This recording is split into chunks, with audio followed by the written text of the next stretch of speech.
उठो लोगो बगावत से क़यामत का समा कर दो।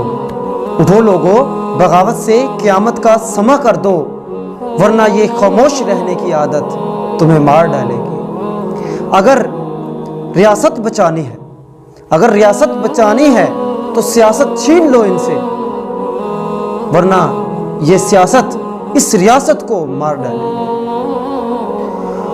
दोस्तों, अभी मैं एक व्लॉग सुन रहा था, एक इंटरव्यू सुन रहा था। एक गरीब क्या कहता है? एक गरीब कहता है, आपको पता ना जितनी महंगाई हो चुकी है, हर चीज़ कितनी महंगी हो चुकी है। पेट्रोल अभी जो महंगा हुआ है, पूरे 26 रुपये 27 रुपये लीटर महंगा हुआ है। दोस्तों, वो गरीब कहता है और बड़ा हंस के कहता है यार, ये हुकूमत को चाहिए कि एक बिल और पास कर दे, खुदकुशी करने वाला। और बड़े हंस के कहता है। बड़ा सुन के मुझे बड़ा हैरानी भी हुई, उस पर हैरत भी हुई, अफसोस भी हुआ, थोड़ी सी हंसी भी आई कि वो किस अंदाज से कह रहा है। कहता है हुकूमत को चाहिए कि एक बिल और पास कर दे खुदकुशी वाला, ताकि हम खुशी से खुदकुशी तो कर लें। दोस्तों, बात यह है कि बंदा अब क्या कहे यार।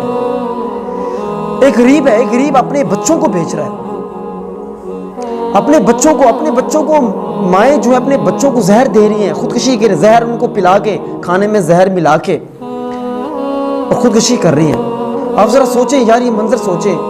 एक गरीब की ये हालत है, और एक अमीर क्या है? अमीर के बच्चे, अमीर के कुत्ते भी इसी रूम में रहते हैं। वो जो याशियां करते हैं, बड़े बड़े मोहल्लात में रह रहे हैं, बड़ी बड़ी उनकी करोड़ों रुपए की गाड़ियां हैं, उनके पेट्रोल मुफ्त है, सब कुछ उनका मुफ्त है। उनकी फैमिलीज जो हैं बड़ी बड़ी गाड़ियों में, उनके सिक्योरिटी गार्ड्स के अंदर पिकनिक मना रही होती हैं। वो किसके पैसे से मना रही होती है? कभी आपने सोचा है? हम गरीब के पैसे से। हम गरीब का पैसा उनको टैक्स देता है तो वो याशियां करते हैं। ऐसे लग रहा है कि हम कोई मिस्र में रह रहे हैं। मिस्र का वो जमाना याद आ गया है कि सब फिरौन है और हम उनके गुलाम हैं, उनके लिए हम मेहनतें कर रहे हैं और इनकी अयाशियां पूरी कर रहे हैं। दोस्तों, ये जो गुर्बत होती है ना, इंसान को कुफर तक ले जाती है, कुफर तक।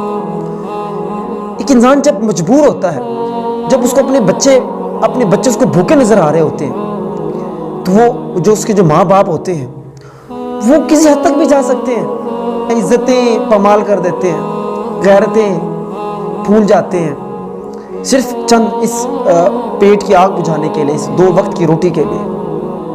क्या कहें इसके ऊपर? किसको हम इल्जाम दें?